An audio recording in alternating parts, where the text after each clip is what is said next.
Hayyee Oromoo lammii koo dhaamsuma xiqqoo bara moofaa gaggeessuu fi bara haaraa simachuudhaaf akka dhuunfaatitti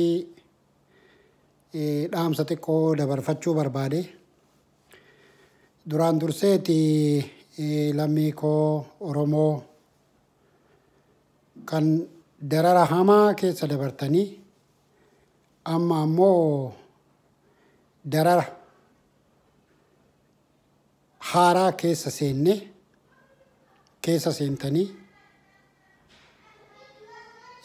hawwii fi gammachuu fi sodaan kara fuula duraa immoo kan wal makee jiru.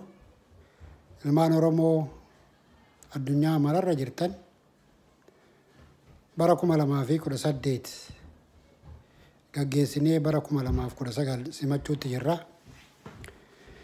Baroottan darban keessumaa gootii arfan darban kana Oromoon maal keessa akka darbee fi akkamitti akka dabarse hanuma waliin quba qabnuudha.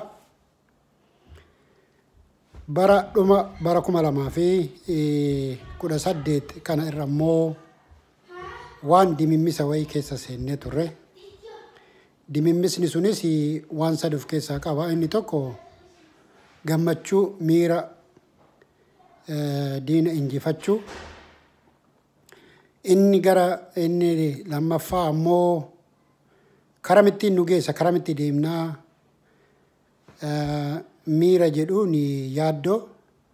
Inni gara biraa immoo akka haaraatti keessumaa baatii dhumaatii kana irra lola Oromoo fi Oromoo gidduutti baname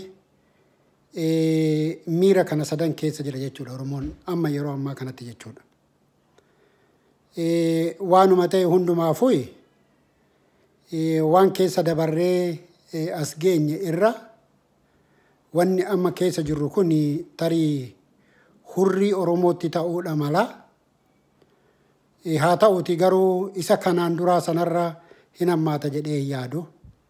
Inni kara fuula duraa immoo 2019 irraa kaafne wanti itti keessa jirru, wanti itti adeemaaf jirru waan mudatuuf malullee waan gaarii walii hawwuun akkuma hawaasa kamiyyuu guddina bilisummaa walii hawwuun aadaadhuma hawaasa addunyaa kanaa waan ta'eef sana yoo itti walii hawwaa adeemne waan nuuf hin beeknuti barri dhufu bara gammachuu kan bilisummaa kan Oromoon itti hin gaddine kan Oromoon itti hin boonye kanaati Oromoo itti hin gaddine akka nu ta'uun hawwa.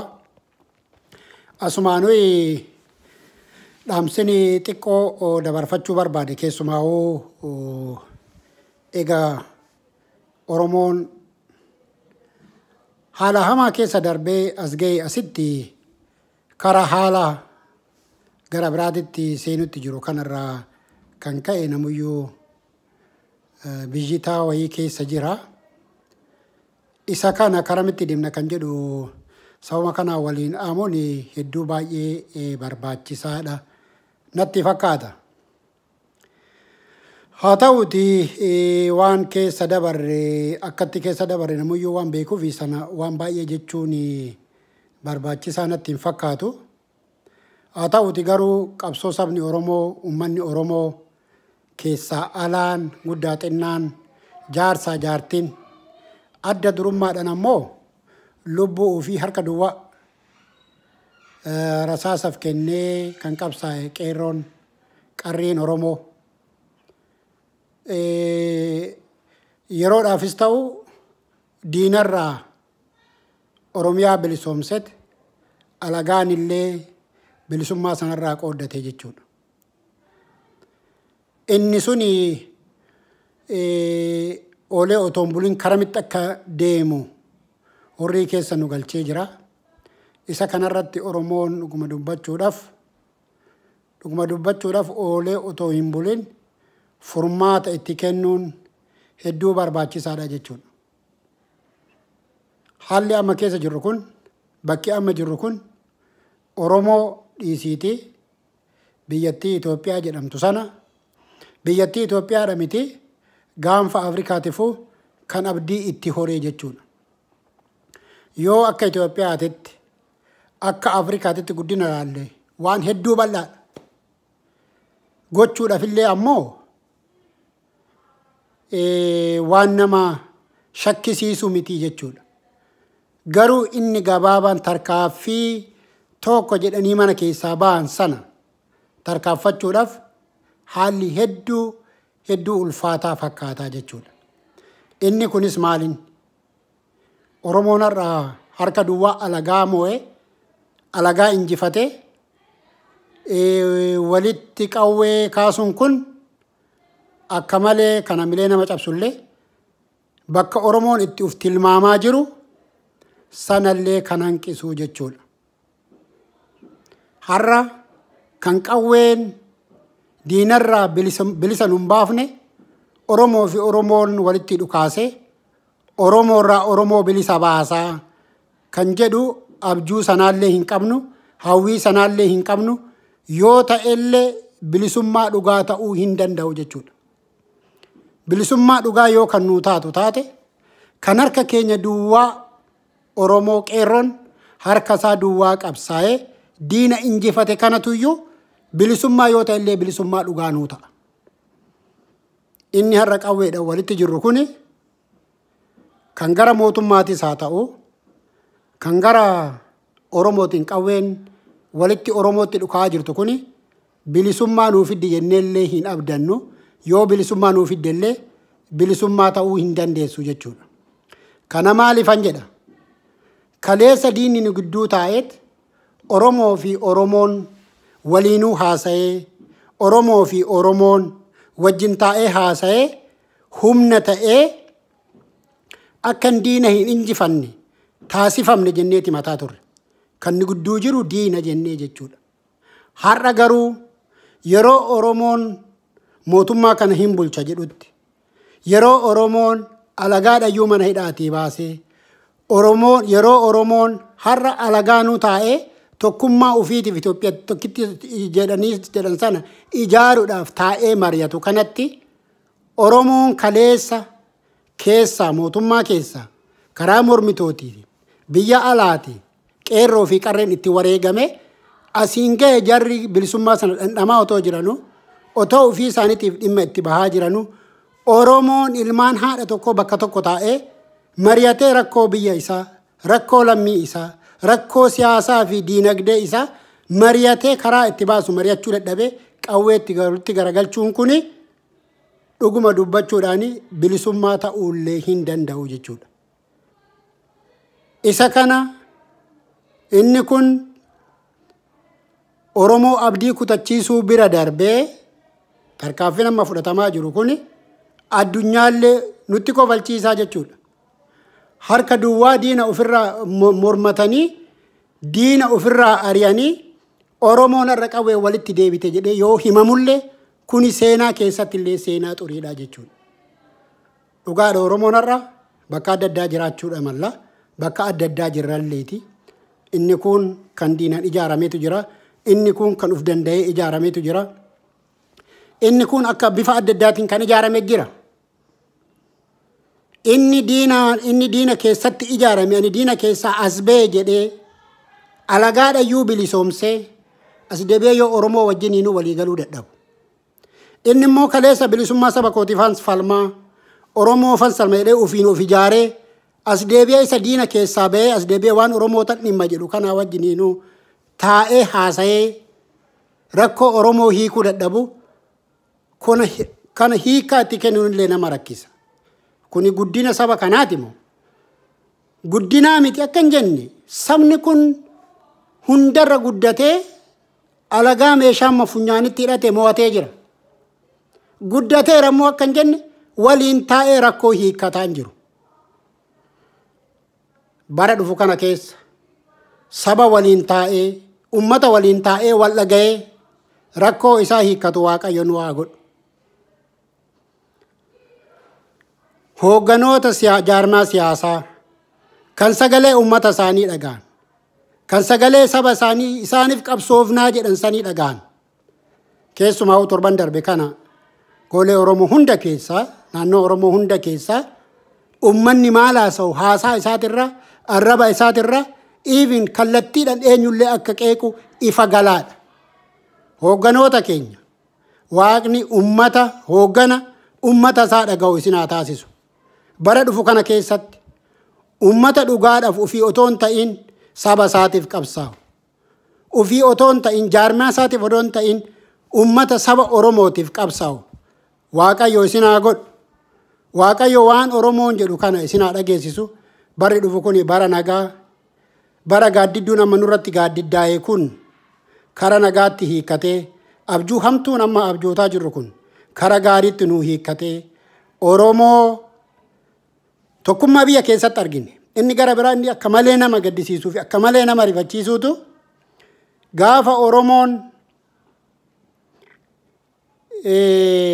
Harargeedhaa buqqa'u raayyaa Asoosaa Dambidoolloodha birmachaa ture Harargeetti. Baaleetti Booranatti waan qabu guduuffatee waan qabu walitti sassaabbatee bakka bu'aasa buufateetti Harargeetti ergaa ture. Har'a gaafa gallu garuu har'a waan amma miidiyaa hawaasaa kanarra deemu garuu isa sanan fakkaatu. Fuulli keenyallee amma sana fakkaachuu dideera. Wanni nuti dubbannullee sana fakkaachuu dideera. Oromoo dhiigni lammii Oromoo bosona keessatti dhangala'e, bosona keessatti hafe saba Oromoof jecha kan warra tokkummaa saba isaaniitiif jedhanii hoogganoonni 11 shinnigitti hafan kan akka Irreessaa Caalaa, Laggasaa Wagii saba isaaniitiif jedhanii gammoojjii Oromiyaa keessatti hafan, bosona Oromiyaa keessatti hafan.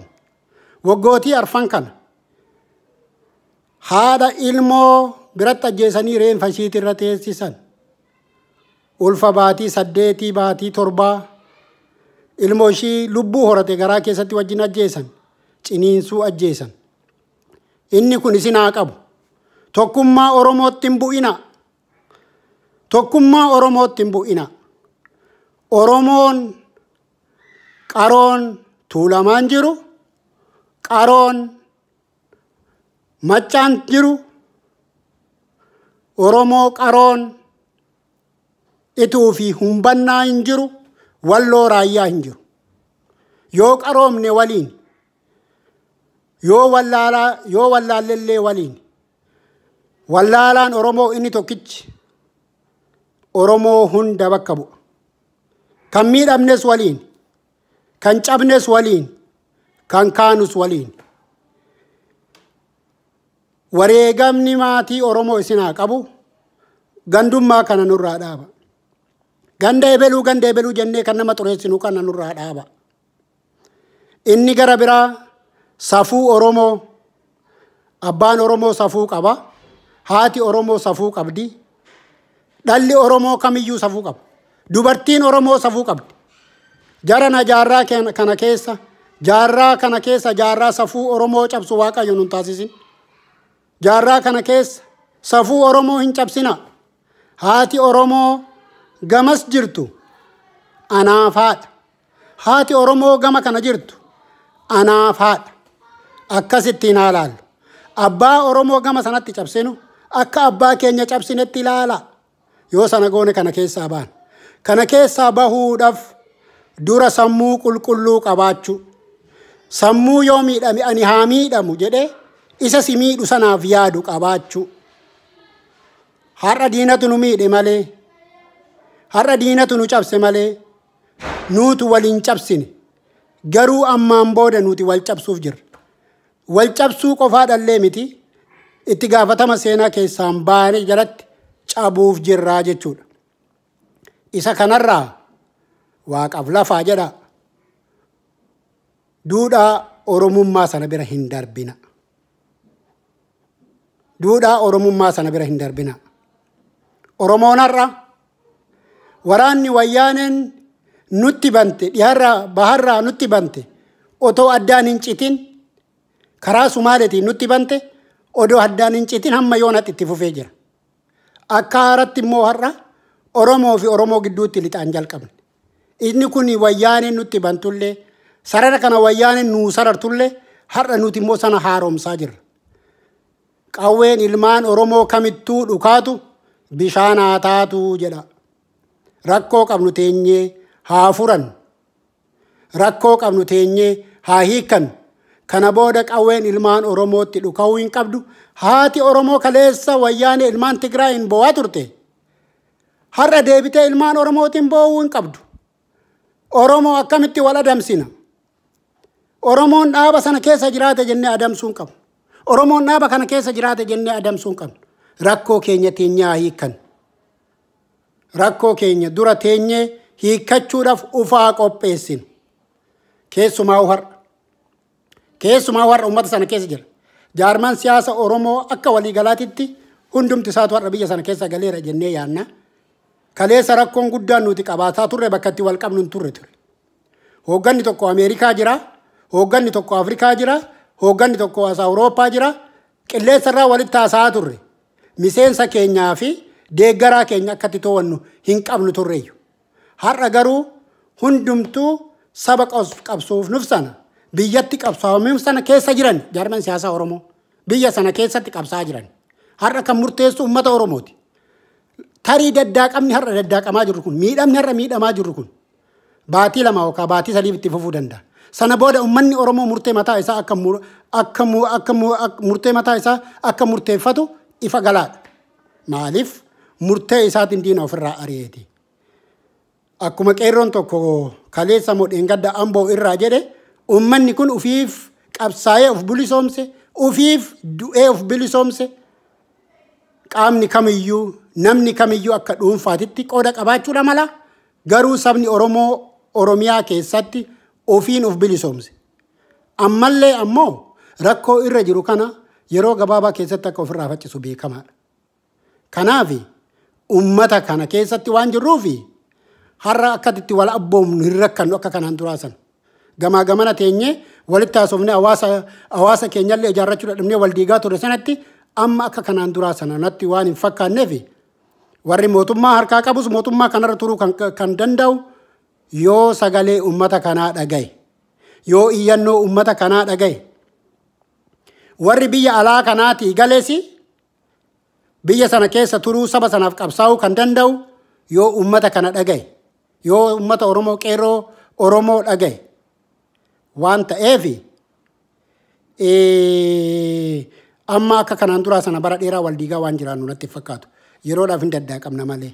Haa ta'u malee uummanni Oromoo halkan tokkoofillee yoo ta'e rafee buluudha qaba. Jeequmsi keessumaa'uu baatii tokko as keessumaa walitti bu'iinsa jaarmiyoolee kana lamaan gidduutti jirurraa kan ka'e jeequmsi amma jiru kun uummanni Oromoo yeroo afuuran baafadha jedhee gammadaa jiru hawwaa jiru kanatti waan akkasii kun ta'uuni uummata Oromoo kana nagaa dhoowwaa jira. Kanaaf itti yaaduu barbaachisaa, itti yaadaa, ulfaadhaa, galatoomaa, barri dhufu bara nagaa kan gammachuu, kan badhaadhinaa nuufaa ta'u waaqni nama ofii odoo hin taane sabaaf, jaarmaa ofiitiif odoo hin taane sabaaf. Boru nan filatama moo hin filatamu? Uummanni kun na kuffisa moo nan kuffisu? Jedhee yaaduu irra sabni kuni kan barbaade akka filatuuf kan carraa laatu, kan yaada ijaaraa, yaada maddisiisu, yaada wal sakaadhu odoo hin taane, yaada asitti gufuu wal jala kaan otoo hin ta'in yaada mo'ataa, yaada bilchaataa akka addunyaa sadarkaa addunyaa irratti kan bara itti maddisiisnu nuufaa taasisuun jedha. Kanumaan jedha ammaa fi galatoomaa ulfaadhaa yeroo gaarii bara gaarii keessa jiraadhaan jedha.